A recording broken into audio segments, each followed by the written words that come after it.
All right, it is the next day since I changed the radiator.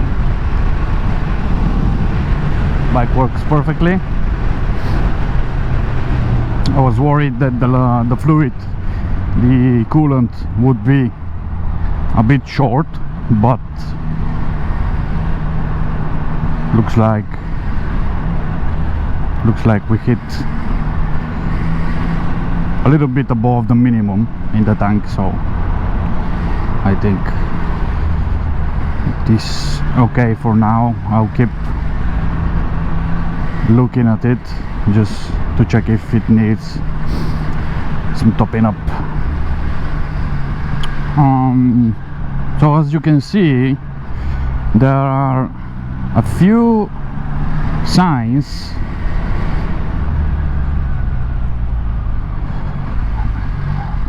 of the damage of the old radiator that I personally don't believe it's because of some rocks flying into it. It doesn't look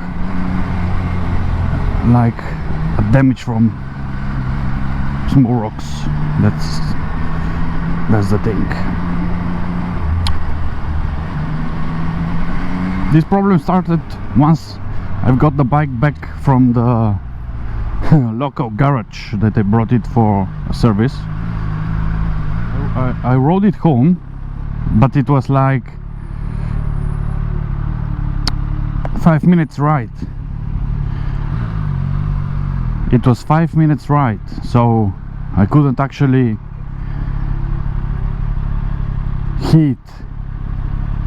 get the bike at the optimal running temperature.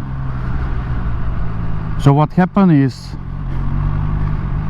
the next days were freezing temperature, so I didn't touch the bike for a week or so. There was one day that was kind of fine for the UK in January.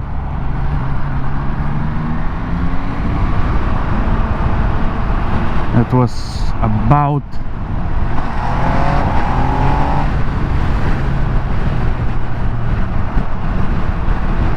5 degrees outside, so I took the bike for a commuting ride to the office.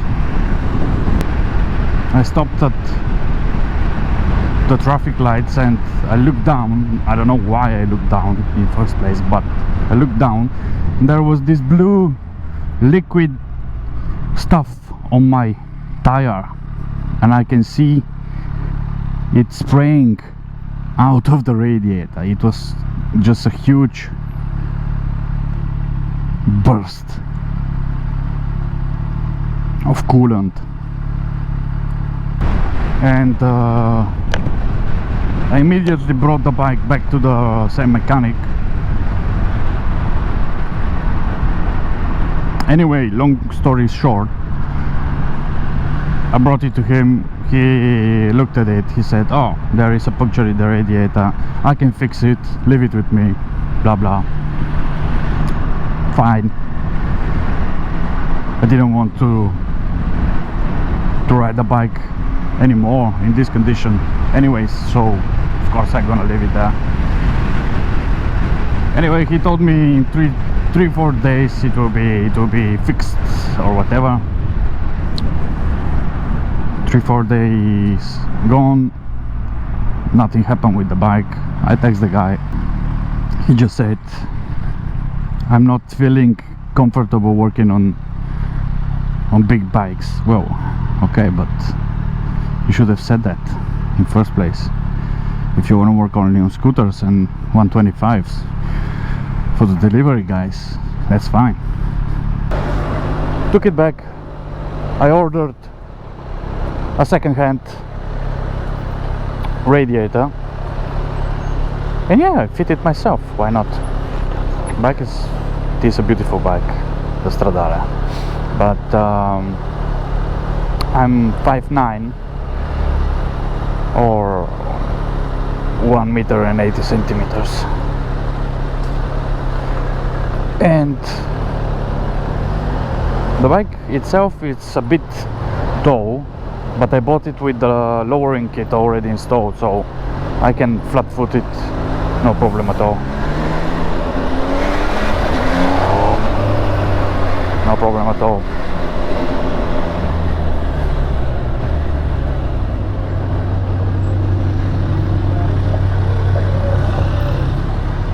The head,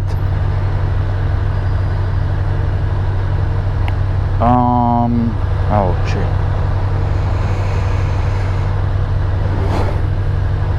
It's not about the height of the bike itself, it's about the comfort that it gives you riding. It gives me, actually, because that's a personal thing, obviously.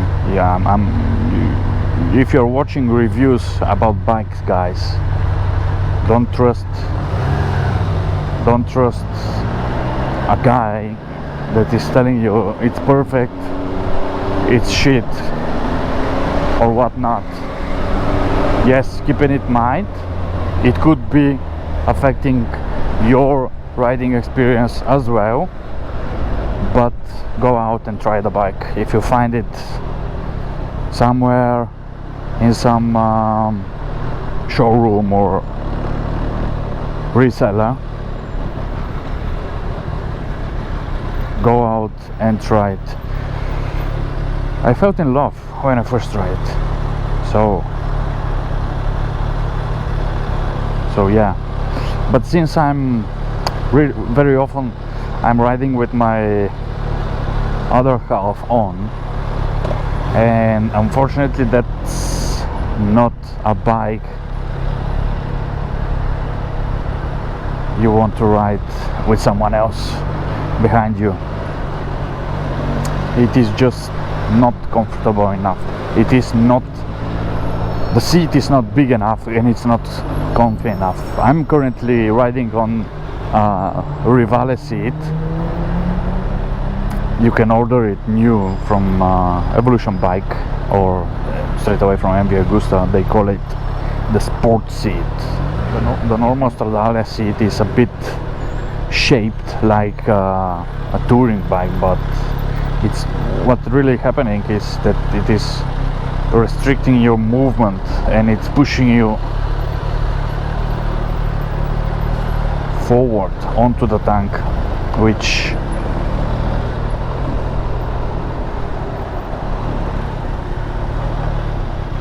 it wasn't a good feeling for my nuts, and that's again a personal opinion.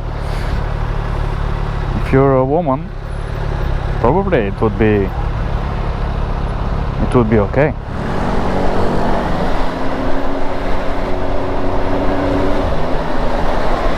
My girlfriend tried it, but she's a bit shorter than me, so she wasn't that sure in her capabilities of actually stopping the bike and putting her feet down. So she will need something to practice on. We are looking into something like the Versus 300X, which in my opinion would be the best choice. It is a 2-cylinder 300cc engine, which in terms of reliability should be better than single cylinder. I mean, for instance, KTM, or I mean KTM for sure. KTM are shit these days. I wouldn't buy KTM ever. Of course, maybe I would buy, but it would be like a 990 Adventure or something. I don't know if you know, but MV and KTM apparently in the UK only one company holds the license, so they sell both. at least at the headquarters in central London in Vauxhall. The shop is one for both of the brands.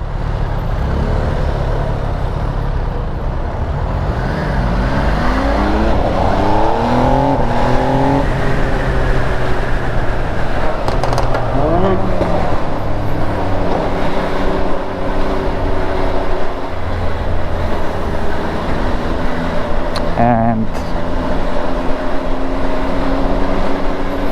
MV had a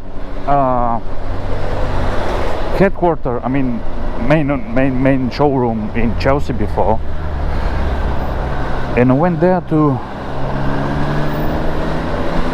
give it a look. Actually, nothing major.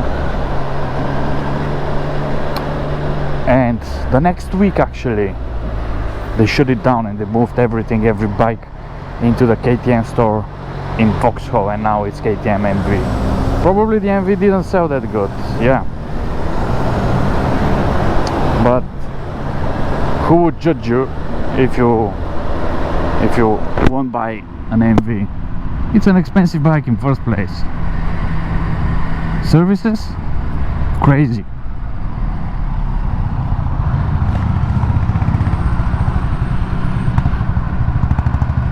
Crazy expensive services. Why? What was he doing? The old chap.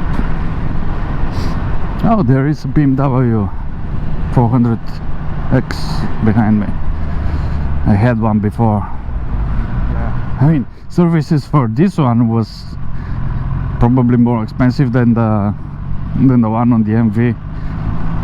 I ended up bringing the bike for service because it was still in warranty down in Park Lane.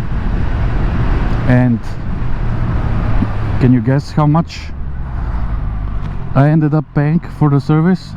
Yeah, £340 for oil change. They didn't even change the belt. Oopa.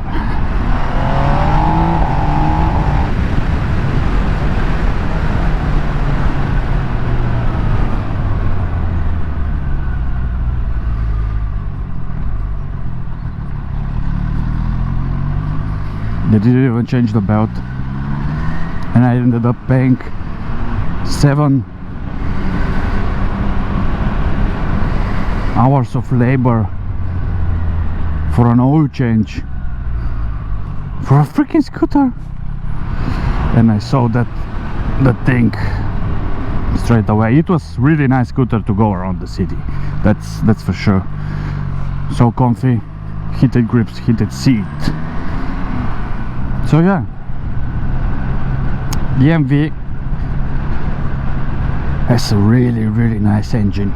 It is quite thirsty because I put a full tank on it yesterday night, and I went to the university only for a lecture and went back home, and now I'm going to the office.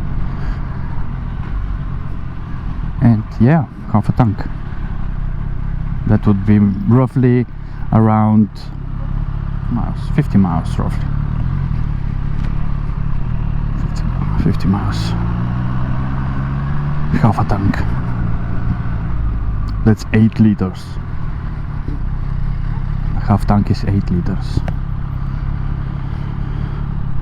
Okay guys, that's it for today.